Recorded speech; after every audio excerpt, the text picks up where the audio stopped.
예수님을 믿으십니까? 예수님 믿으세요? 너무 기본적인데 예수님을 내가 어떻게 믿었습니까? 어쩌다 보니 예수님 믿게 됐습니다.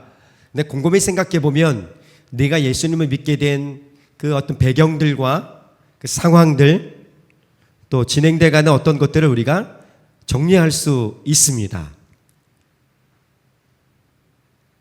미나는 예수님을 믿으십니까?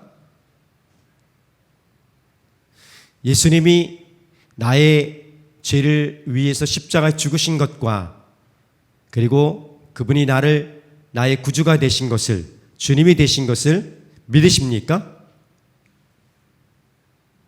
믿으시는군요. 예수님을 믿게 된 그 배경과 상황들을 보면은 아주 다양한 것을 볼 수 있습니다.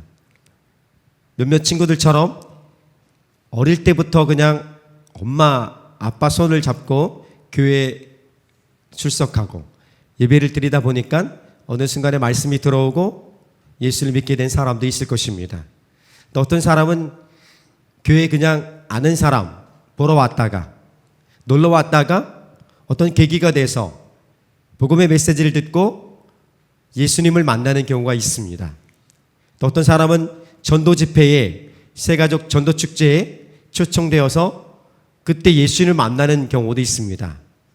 요즘에는 유튜브를 보고 또 교회를 나오는 사람도 종종 있는 것을 보게 됩니다. 또 누구 소개로 이렇게 왔는데 얼떨결에 왔다가 예수님을 만나는 경우도 있습니다. 마음의 깊은 상처와 우리 삶의 실패와 절망감, 이 슬픔 때문에 힘들어하는데 어떻게 교회에 오게 되었고 교회에 왔는데 그 슬픔과 고통을 하나님 어루만져 주시고 치유하시고 회복하시는 것을 경험한 사람도 있습니다. 그러니까 예수를 만나는 그 삶의 내용들, 삶의 상황들 보면은 굉장히 다양하고 똑같지 않은 경우도 많습니다. 그럼에도 불구하고 예수님을 만났을 때에 혹은 예수님을 만나게 된 그 이유, 그 능력, 그 은혜는 동일하다는 것을 우리가 고백할 수 있습니다. 하나님이 나를 찾아오셨습니다. 내가 하나님을 찾은 것이 아니라 하나님이 나를 찾아오셨습니다. 내가 교회에 온 것 같지만 내가 자발적으로 하나님의 말씀을 듣고 하나님을 사랑을 하기로 결정한 것 같지만 하나님이 나의 마음을 움직이셨고 돌아보면 하나님이 나를 먼저 사랑하셨고 아무것도 아닌 나를, 자격 없는 나를 하나님이 돌보셨던 것입니다. 그리고 예수 그리스도의 십자가의 죽으심과 부활의 복음에 대해서 보여주셨고 그것을 믿음으로 반응하며 예수님을 영접하게 하셨고 그 영접함으로 말미암아 그 삶이 더 이상 어둠의 죄악의 종이 아닌 하나님의 자녀로, 의의 자녀로, 하나님의 백성들로 살아가게 되는 것을 깨닫게 됩니다. 이것은 내가 지식이 있어서 혹은 논리와 설득으로 이것이 가능했던 것이 아닌 하나님의 성령의 능력으로 그냥 믿어지는, 내가 믿겠다고 한 것 같지만 믿어지는, 믿음 바 되어지는 이것을 경험하게 됩니다. 이것은 공통적인 우리 예수 믿는 사람들의 공통적인 고백입니다. 그리고 이것을 우리는 고백합니다. 하나님의 은혜라고 고백합니다.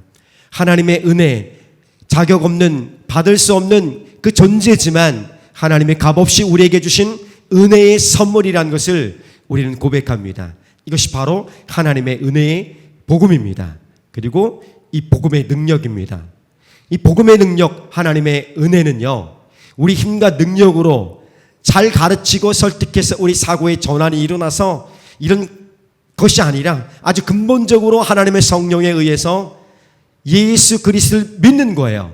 믿어지는 거죠. 아무리 믿고 싶어도 이해하고 싶어도 받아들이지 않지만 어느 순간인가 내가 예수를 고백하는, 나의 구주, 나의 하나님으로 고백하는, 내가 얼마나 큰 죄인이었음을, 죽었던 죄인이었음을 깨닫게 되는 그 은혜를 경험하게 되는 것입니다. 그래서 이 안에 이 마음을 움직이시고 이 상을 조성하시고 이것을 고백하시고 확증하시고 오늘 내가 그것을 증거로 삼게 하는 것은 하나님의 성령께서 우리와 함께 하시기 때문에 그렇습니다.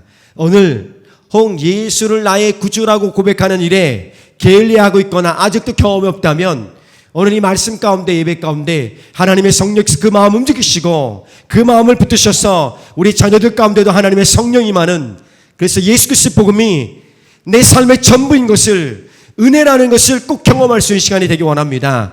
더 나아가서 이 하나님의 은혜의 복음은 우리를 하나님의 자녀로 변화시킬 뿐 아니라 이 하나님의 은혜의 복음은 내 삶을 변화시키는 것입니다. 내 삶의 과거의 모든 것들이나 현재의 것들이나 장래의 모든 것들이, 슬픔이나 고통에 무너지는 어떤 것들이 할지라도 하나님의 그 은혜의 복음 안에서 선한 것으로 예수 그리스도의 복음을 증거하는 그 일을 위해서 아름답게 변화시킨다는 사실입니다.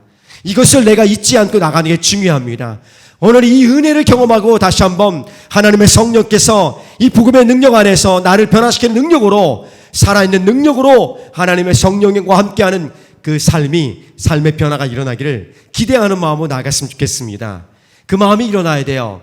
그 마음의 기대함들이 하나님의 성령께서 기대하고 소망하는 사람들 가운데서 오늘 이미 우리 안에 계신 하나님의 성령께서 불릴 듯 일으켜 세워주실 것이고, 이 말씀의 능력으로 하나님의 성령께서 폭발하는, 울고 회개하고 가슴을 찢고 내 삶을 다시 한번 반성하고 성찰하고 하나님 앞에서 정성을 하여 다시 한번 헌신하는 그 일들이 일어나게 될 줄 믿습니다. 그래서 우리 청소년들도 이번 여름에는 좀 큰 집회에 다 몰아넣어 볼까 하는 생각을 하는데, 다들 싫어하고 어려우면 어떨까 하는 그런 고민이 있지만 그래도 몰아넣어 보자 생각이 큽니다. 그 상황에 가다 놓으면 한 놈, 두 놈, 세 놈 이렇게 다 이렇게 은혜 안에 폭발적으로 그런 경험이 일어나지 않겠는가. 하나님의 성령께서 그 분위기에 압도하고 하나님의 성령께서 그를 잡아주시면 그날 한 사람 한 사람이 터지면 내가 왜 공부해야 하는지, 내가 살아갈 이유가 뭔지, 내가 어떻게 살아갈 것인지를 꿈꾸게 됩니다. 그리고 꿈꾸게 되는 사람들에게 주시는 하나님의 성령께서 가르치는 그 길과 진리 되신 하나님의 그 삶의 여정들을 발견하게 되는 일들이 있게 되는 것이죠. 그냥 적당히 가는 인생이 아닌, 오늘 내가 여기까지 왔으니 그냥 이곳에서 적당히 즐기며 사는 인생이 아닌, 만족하며 사는 인생이 아닌, 하나님이 우리에게 주신 삶의 그 보배롭고 가치로운, 그러니까 예수 그리스도께서 십자가에 죽기까지 가치 있는 그 인생이 오늘 다시 한번 일어나기를 주님의 이름으로 축복합니다. 하나님의 성령이여, 오늘 우리를 새롭게 하여 주시사 말씀이 들리게 하여 주시고 복음이 다시 한번 내 안에 역사하는 하나님의 성령으로 감동하게 도와주셔서 폭발적으로 내 마음이 뜨거워지게 하여 주시고, 내 안에 있는 모든 슬픔과 좌절과 불안함과 의심과 그 나태함과 게으름과 그리고 어리석음과 가짜, 이 모든 것들이 성령의 불로 불태워지고 내 육체 안에 있는 모든 연약함들이 다시 한번 하나님의 치유하심으로 강건케 되어지고, 우리 생각과 우리 자세들이 바로 세워지고, 내가 사람을 보는 것이 아닌, 환경을 보는 것이 아닌, 내가 주변의 것을 바라보는 것이 아닌 하나님 먼저 보기를 결정하는, 하나님 볼 때 하나님 안에서 그 참다운 삶의 그 너머의 것을, 그 진실을 바라볼 수 있는, 현실 너머의 놀라운 비전과 꿈을 바라볼 수 있는, 그 사람 안에 있는 하나님께서 계획하신 것들을 바라볼 수 있는 영적인 통찰력뿐 아니라 실제 삶의 변화가 일어나는 그들이 일어나길 소망합니다. 우물쭈물하면서 삶을 허비하며 소비할 것이 아닌, 하나님이 값진 예수의 십자가에 주신 십자가의 보혈의 능력으로 살아가는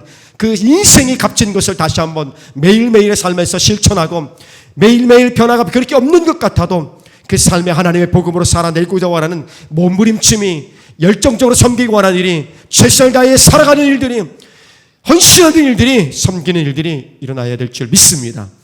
저와 함께 그렇게 일어나길 소망합니까?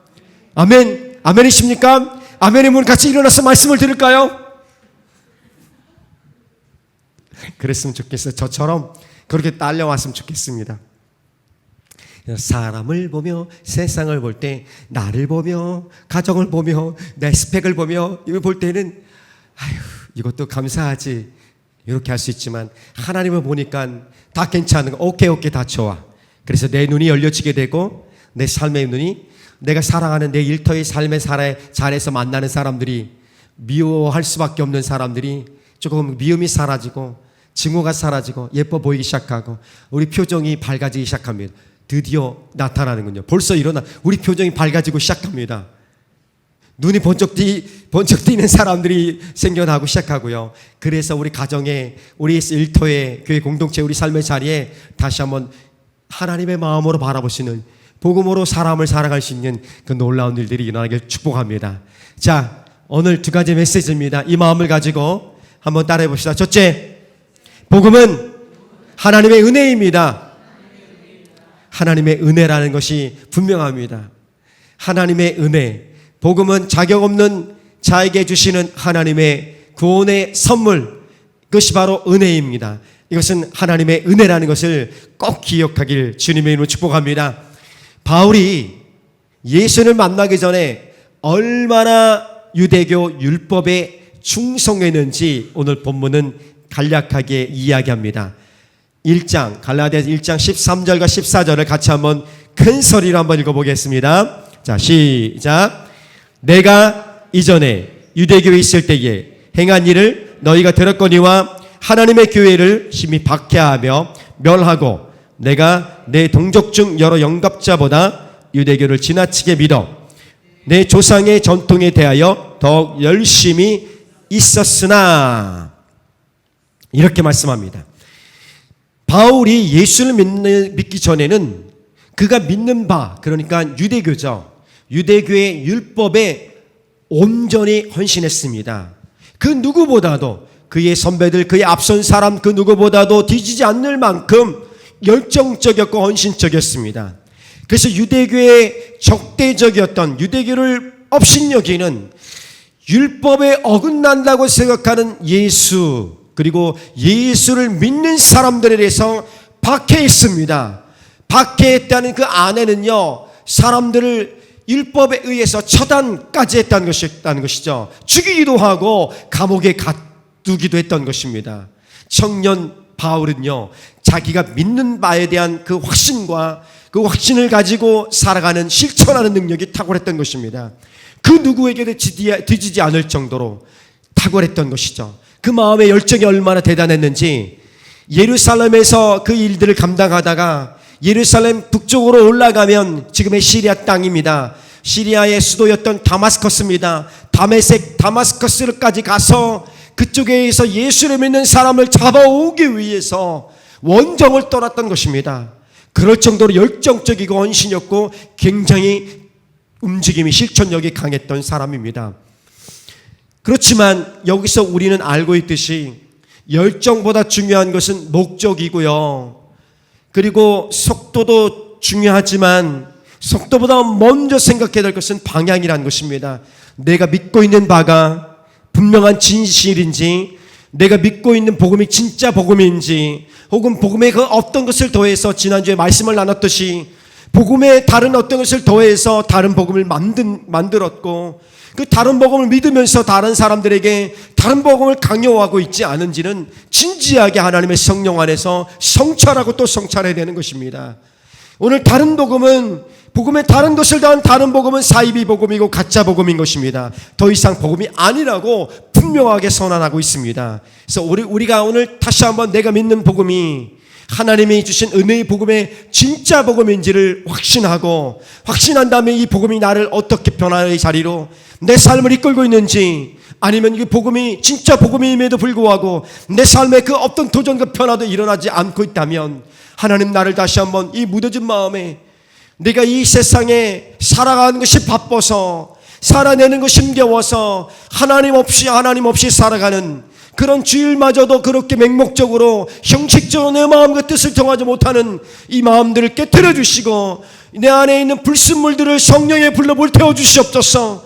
내 안에 있는 순전하지 않은 동기들, 내 안에 있는 모든 부정적인 모든 연약함들, 이 모든 것들이 다시 한번 성령의 불로 불태워 주시옵소서. 이런 고백들이 일어나게 되어야 될 줄 믿습니다. 사도 바울이 드디어 다마스커스로 가는 중에 그 도중에 예수님을 만나게 됩니다. 누구에게서 예수님에 대해 들은 이야기가 아닌 사도 바울은 직접 예수님으로부터 복음을 듣게 되는 것이에요. 지난주 말씀을 나눴듯이 복음은 우리 죄를 위해서 십자가에 죽으신 예수 그리스도의 죽음과 부활의 복음이라고 말씀드렸고, 이것이 다른 누군가 아닌 직접 예수님이 나타나셔서 사도 바울에게 분명하게 복음을 말씀해 주신 것입니다.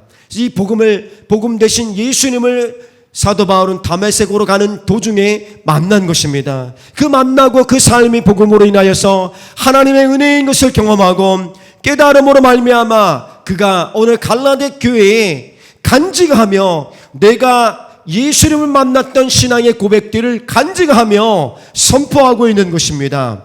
이런 것이죠.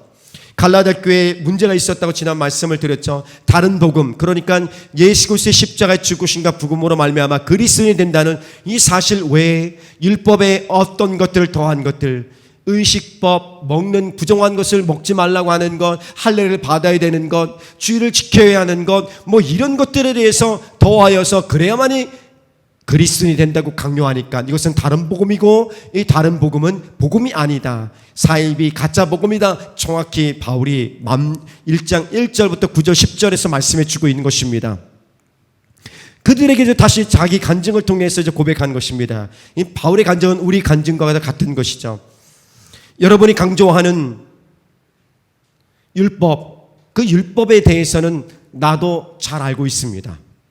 내가 그 누구보다도 율법에 대해서는 충성했고 다른 누구에게도 뒤지지 않을 정도로 열정적이었습니다. 여러분이 알다시피 내가 예루살렘에서 예수 믿는 사람을 얼마나 핍박했습니까? 그리고 다메섹까지 가서 내가 예수 믿는 사람을 잡으러 갔던 사람입니다. 이렇게 열정이 대단했습니다.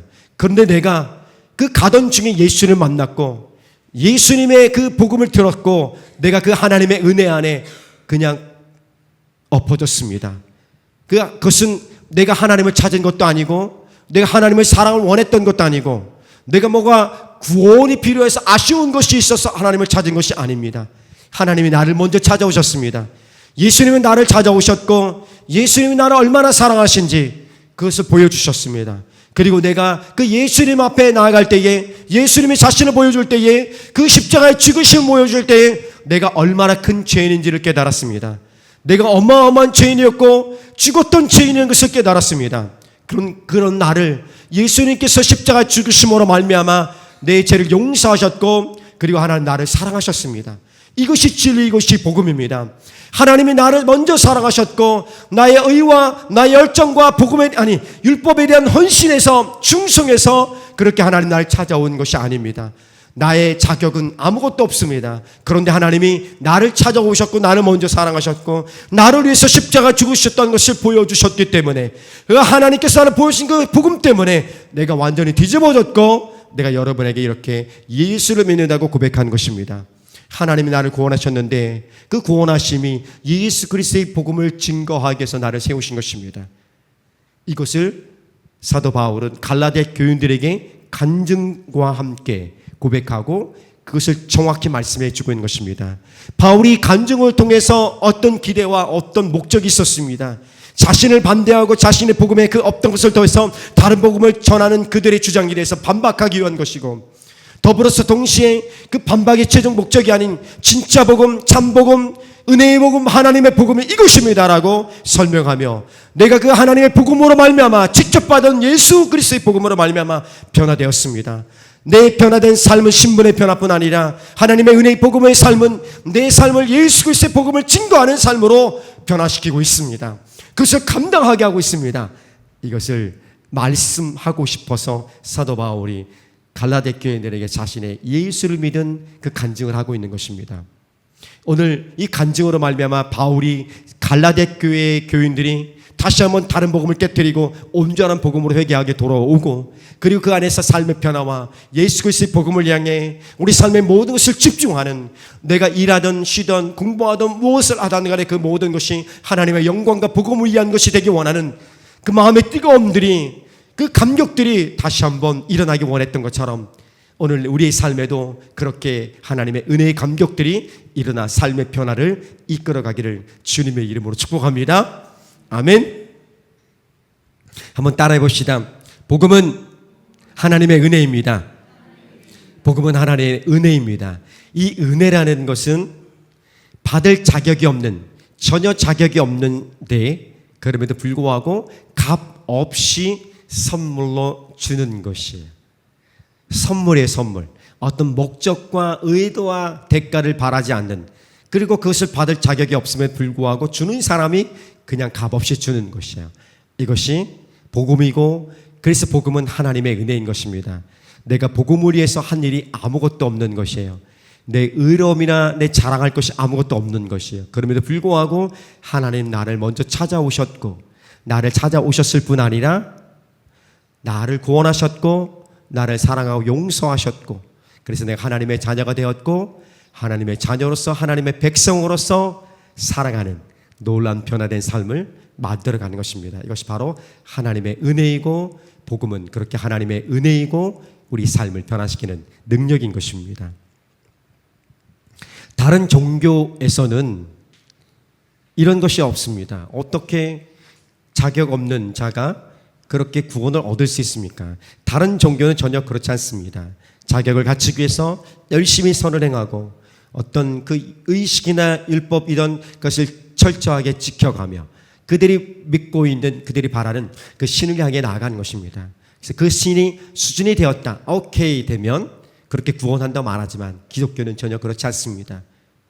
자격 없지만 하나님이 우리를 사랑하게 찾아오셨고 우리를 용서하셨고 대신 죽으셨고 그리고 사랑을 끝까지 하셨던 것, 우리를 구원하셨던 것, 이것이 바로 기독교의 복음이고 하나님의 은혜라고 말하고 있는 것입니다. 우리 누구도 하나님의 은혜의 복음이 필요 없다고 말할 정도로 착한 사람은 아무도 없습니다. 착해도 복음이 필요 없습니다 라고 말할 사람은 없습니다. 복음을 받지 못할 악한 사람도 없는 것입니다. 그러니까 우리가 착하고 악하고 더 큰 죄인, 덜 죄인 이런 것들에 대해서 그렇게 중요하게 생각하지 않습니다. 그런 것들은 전혀 의미가 없고 우리 다 모두 다 똑같은 죄인 출신인 것입니다. 죄인 출신이었고 이 죄인을 구원하신 하나님의 은혜에 초점을 맞추고 나가는 것입니다. 이것이 가장 중요한 하나님의 복음의 은혜에 합당한 마음이고 자세인 것입니다. 복음을 들고 사형리를 전할 때 보면은 그 사형리를 읽는데도 불구하고 그 단순한 복음의 메시지인데도 불구하고 이 사람이 듣는 사람이 그것을 영접하는 놀라운 일들이 있습니다. 어떻게 그 복음 그 짧은 시간 5분 10분 안에 예비된 거겠지만 그렇게 그냥 단순한 내가 탁월하게 뭐 논리 정연하게 엄청난 스피치로 이렇게 말씀할 수 있는 전하는 것은 아님에도 불구하고 그 복음의 메시지를 읽기만 했음에도 불구하고 예수를 영접하는 예수의 복음에 뒤집어지는 역사가 일어나는 것을 봅니다. 때로는 반대로 복음을 전하는 그 사람이 복음을 전하다가 자기가 예수 믿기로 결정하며 영접하는 그 일도 일어나는 것이죠. 오늘처럼 혹은 어떤 자리에서든 간에 예수님의 복음을 하나님의 복음을 듣는 중에 그 복음을 듣는 중에 뒤집어지는 경우도 있고요. 하나님의 말씀을 스스로 읽는 가운데 혹은 묵상하는 가운데 진짜 복음을 경험하고 하나님의 은혜의 경험을 하는 경우도 있습니다. 다양한 모습들이 있지만 이 모든 것들은 결국 어떻습니까? 하나님의 성령께서 역사하시는 것입니다. 하나님께서 우리 마음을 찾아오시고 우리 마음을 여시고 우리 마음을 부드럽게 하시고 우리 마음을 하나님께 집중하게 하심으로 말미암아 하나님의 사랑을 발견하고 그 눈을 뜨게 하시는 하나님. 그래서 예수 그리스도 복음의 그 위대함이 얼마나 대단하고 위대하신 것인지를 우리가 깨닫고 경험하게 하는 것입니다. 그러한 하나님의 복음의 은혜로 말미암아 성령 역사로 말미암아 복음을 깨닫고 그리고 은혜에 합당한 삶으로 변화의 삶으로 더 나아가서 예수 그리스도의 복음의 증인들로 우리가 쓰임받는 그 일들이 일어나게 될 줄 믿습니다. 그래서 복음은 하나님의 은혜입니다. 자, 두 번째 메시지입니다. 한번 따라해 봅시다. 우리는 하나님의 은혜로 살아갑니다. 하나님의 은혜로 살아간다는 것은 하나님의 은혜로 말미암아 변화되어 갑니다. 변화됩니다. 내 삶이 변하지 않는다면 심각한 문제가 있다는 것입니다. 그 변화의 어떤 내용이나 크기나 속도 이것은 누구나 다를 수 있습니다. 그런데 내가 하나님의 성령의 감동으로 하나님의 복음을 경험하고 예수의 사람 하나님의 자녀로 고백하고 하나님을 나의 구주 나의 주님으로 고백하고 살아가는 그 인생이 변하지 않는다면 그 이전과 이 삶이 전혀 변화가 없다면 심각한 문제가 있는 거예요. 진짜 내가 예수를 믿고 있는지 하나님의 성령이 나와 함께 하는지 진지하게 질문해야 될 물음인 것입니다. 이 복음은요 왜 중요하냐면 사느냐 죽느냐의 문제이기 때문에 그렇습니다. 그냥 예수 믿는다고 생각했는데 마지막 주님 앞에 섰는데 내가 너와 상관없다고 주님이 나에게 말씀하시면 어떻게 되겠습니까?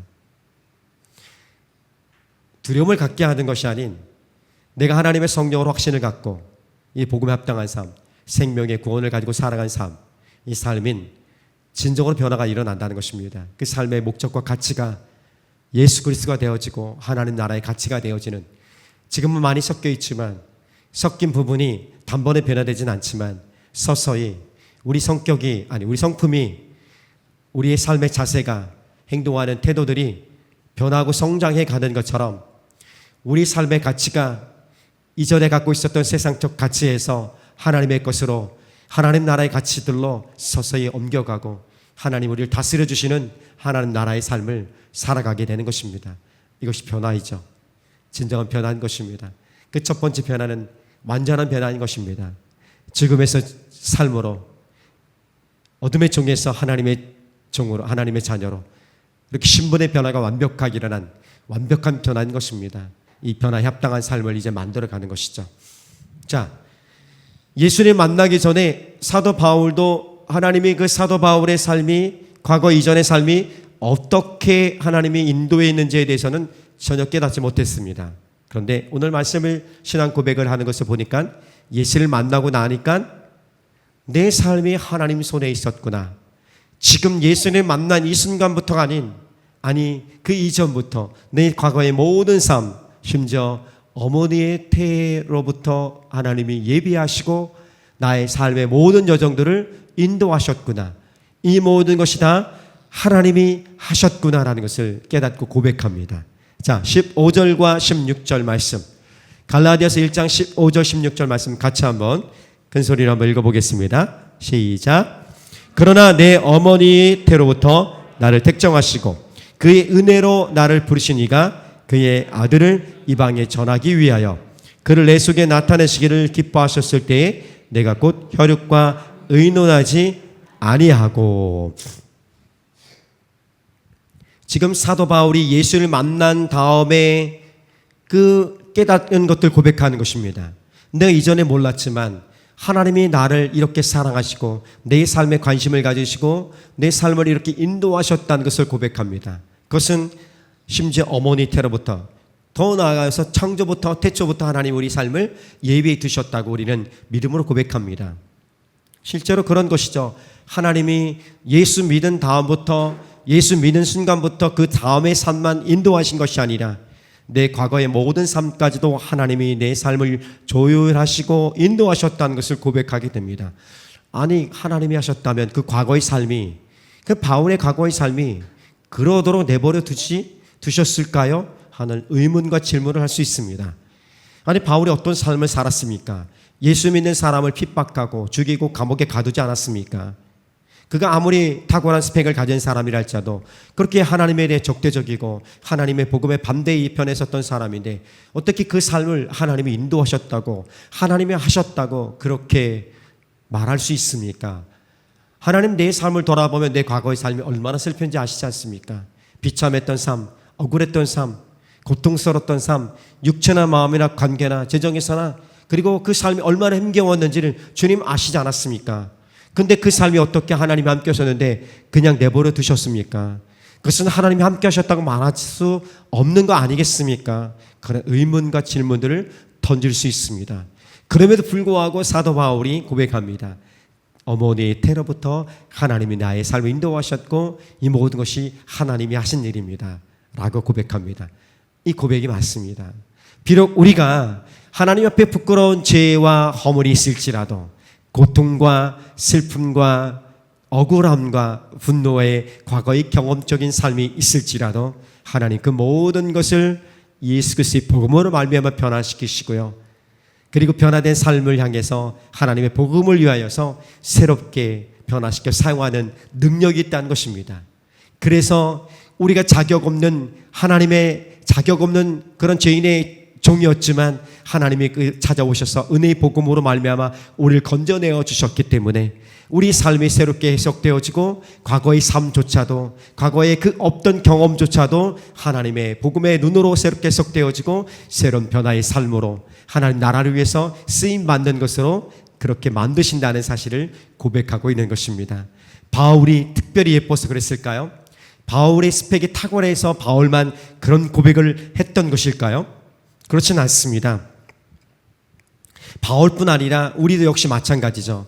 바울이 물론 이 율법에 대해서 탁월한 사람이었고요. 가말리알 문화에서 공부했기 때문에 또 학력도 좋은 학력도 갖고 있고 그는 또 태어날 때부터 로마 시민권을 가졌던 사람입니다. 그러니까 신분적으로나 학문적으로나 그의 배경에서 모든 상황들은 정말 최고의 엘리트가 될 수 있는 준비를 했던 사람입니다. 그런 사람이었죠. 그런 갖춘 스펙을 갖춘 사람만이 하나님의 눈에 띄고 하나님이 예뻐하시는 사람이라는 것은 아니라는 사실입니다. 우리 역시 마찬가지예요. 왜냐하면 바울이 그런 자격 때문에 하나님이 기뻐하셨고 하나님이 찾으셨던 것은 아니라 고백했기 때문에 그렇습니다. 자격 없는 은혜, 자격 없는 자에게 선물로 주신 하나님의 은혜, 그러니까 그 모든 것은 의미 없다는 것입니다. 그렇지만 하나님의 은혜로 말미암아 내가 그렇게 구원받은 하나님이 사람이 되었고 하나님의 종이 되었다는 것을 고백한다면 오늘 우리도 마찬가지예요. 우리 삶의 과거가 그 어떤 과거의 삶의 경험들이 지금의 삶이 그 어떤 것이랄지라도 하나님이 나를 구원함에 있어서는 그것이 전혀 문제가 되지 않는다는 것입니다. 하나님 나를 찾아오셨고 나를 사랑하신 게 중요하고 복음으로 말미암아 내가 하나님의 은혜로 말미암아 하나님의 자녀가 되었고 하나님의 자녀로 살아간다는 것이 중요한 것입니다. 창세기 50장 20절을 보면은 요셉이 이런 고백을 합니다. 형들 앞에서 얘기를 합니다. 당신들은 나를 해하려 하였으나 하나님은 그것을 선으로 바꾸사 오늘과 같이 많은 백성의 생명을 구원하게 하시려 하셨나니. 요셉은 어떤 사람이었습니까? 10대의 시절에 형들에게 죽임을 당할 뻔했습니다. 그리고 노예로 팔렸습니다. 억울한 생활을 노예 생활을 하다가 억울하게 감옥에 갇혔습니다. 그리고 결국 이집트의 총리 대신으로 서게 됩니다. 그리고 고백합니다. 그때만 고백한 것은 아니겠죠. 순간순간마다 하나님을 고백하고 하나님이 함께 하셨다는 것을 그는 알고 있었습니다.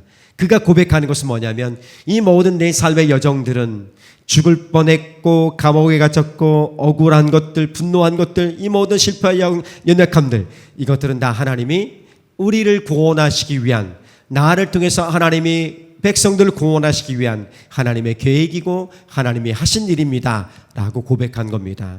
사도 바울이 바로 이렇게 고백하고 있는 것이죠.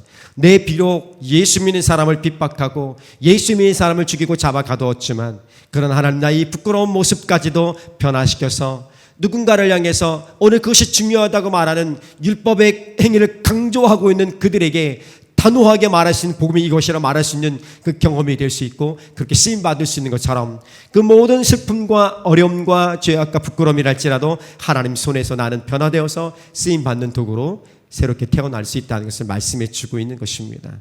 오늘 우리도 그렇다는 것입니다. 내 삶의 모든 것들이 하나님 안에 된다면 새로워질 수 있는 그 일들이 일어나게 되고 우리를 통해서 하나님의 나라가 하나님의 구원의 그 역사들이 이루어 가실 줄 믿습니다.